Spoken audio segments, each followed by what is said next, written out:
Silchar news 24 এর আরেকটি নতুন ভিডিওতে আপনাদেরকে স্বাগতম জানাই। আজকের এই ভিডিওতে বিশেষ কয়েকটি গুরুত্বপূর্ণ খবর নিয়ে আসলাম। আজকের প্রথম খবরটি হলো দেশের কোটি কোটি কৃষকদের জন্য এসেছে একটি দারুণ সুখবর। কেন্দ্রীয় সরকারের 2024 বাজেট অনুযায়ী কৃষকদেরকে পিএম কিষাণ সম্মান নিধির অধীনে 6,000 টাকার পরিবর্তে 8,000 টাকা করে দেওয়া হতে পারে বলে খবর এসেছে। আপনাদের পিএম কিষাণ রয়েছে না এই কমেন্ট একটি করে নিশ্চয় জানাবেন। এরপরের খবরটি হলো পেঁয়াজ টমেটোর পর এবার বাজারে বৃদ্ধি হয়ে গেল রসুনের মূল্য। খবর অনুযায়ী বর্তমান সময়ে বাজারে রসুনের মূল্য বৃদ্ধি হয়ে প্রতি কেজি রসুনের মূল্য 350 টাকার উপরে চলে গেছে, যা আগে প্রতি কেজি রসুন 80 থেকে 100 টাকায় পাওয়া যেত। তো আপনারা রসুন প্রতি কেজি কত দিয়ে কিনছেন কমেন্ট একটি করে নিশ্চয় জানাবেন। এরপরের খবরটি হলো মেট্রিক পরীক্ষা দেওয়া লাখ লাখ ছাত্রছাত্রীদের জন্য এসেছে একটি বিশেষ খবর। এবার থেকে মেট্রিক পরীক্ষা দেওয়া সকল ছাত্রছাত্রীদেরকে মানতে হবে নতুন কিছু নিয়ম। এই নতুন নিয়ম অনুযায়ী মেট্রিক পরীক্ষা দেওয়া সকল ছাত্রছাত্রীদেরকে মার্কশিটের মাধ্যমে পরীক্ষা দিতে হবে বলে খবর এসেছে। এরপরের খবরটি হলো একজন হিন্দি শিক্ষক এবং ছাত্রীর মধ্যে অডিও কল সামাজিক মাধ্যমে ভাইরাল হওয়ার ফলে হিন্দি শিক্ষক পলাতক হয়ে আছেন বলে খবর এসেছে। ছাত্রছাত্রী এবং শিক্ষকের মধুর সম্পর্ক অশ্লীল সম্পর্কে পরিবর্তন করিতেছেন কিছু শিক্ষকেরা। জানা গেছে হিন্দি শিক্ষক প্রফুল্ল চন্দ্র দাস ছাত্রীকে প্রেমের প্রস্তাব দেওয়া অডিও কল সামাজিক মাধ্যমে ভাইরাল হওয়ার ফলে শিক্ষককে পলাতক হতে হয়েছে বলে খবর এসেছে।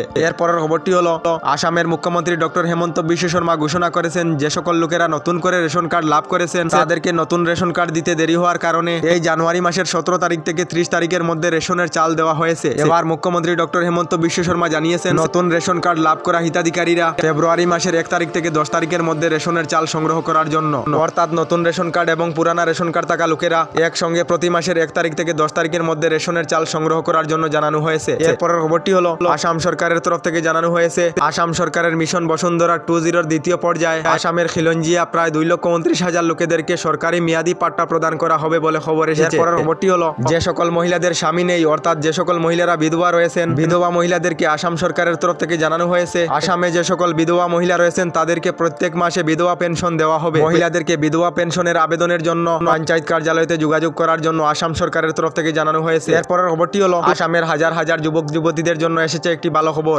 আসাম সরকারের তরফ থেকে জানানো হয়েছে আসাম সরকারের 2024 এবং 25 বাজেটে প্রকাশ করা হবে প্রায় 35,000 সরকারি চাকরি। খুবই শীঘ্রই আসাম সরকারের তরফ থেকে 35,000 সরকারি চাকরি দেওয়া হবে বলে খবর এসেছে। এরপরের খবরটি হলো 2 দিনের জন্য আসাম সফরে আসছেন প্রধানমন্ত্রী নরেন্দ্র মোদী। জানা গেছে 3 এবং 4 ফেব্রুয়ারি আসামে থাকিবেন প্রধানমন্ত্রী নরেন্দ্র মোদী। এরপরের খবরটি হলো এখনো পর্যন্ত অরুণোদয় আঁচনির টাকার লাভ না পাওয়া আসামের লাখ লাখ মহিলাদের জন্য এসেছে একটি ভালো খবর। মুখ্যমন্ত্রী ডক্টর হেমন্ত বিশ্ব শর্মা ঘোষণা করেছেন যে আসামের যে সকল মহিলাদের রেশন কার্ডের লিস্টে নাম রয়েছে তাদেরকে অরুণোদয় আঁচনিতে অন্তর্ভুক্ত করা হবে। খুবই শীঘ্রই রেশন কার্ডের লিস্টে নাম থাকা মহিলাদেরকে অরুণোদয় আঁচনির টাকার লাভ দেওয়া হবে বলে জানিয়েছেন মুখ্যমন্ত্রী ডক্টর হেমন্ত বিশ্ব শর্মা। এরপরের খবরটি হলো ফেব্রুয়ারি মাসের মধ্যে দেশেতে স্মার্টফোনের মূল্য কিছুটা কমে যাবে বলে খবর এসেছে। আপনাদের যদি স্মার্টফোন কেনার থাকে তাহলে আগামী মাস থেকে কিছুটা কম মূল্যে স্মার্টফোন কিনতে পারিবেন বলে খবর এসেছে। আমাদের ডেইলি খবরগুলি ভালো লাগলে আমাদের ভিডিওতে লাইক দিয়ে চ্যানেলটিকে সাবস্ক্রাইব করে নেবেন।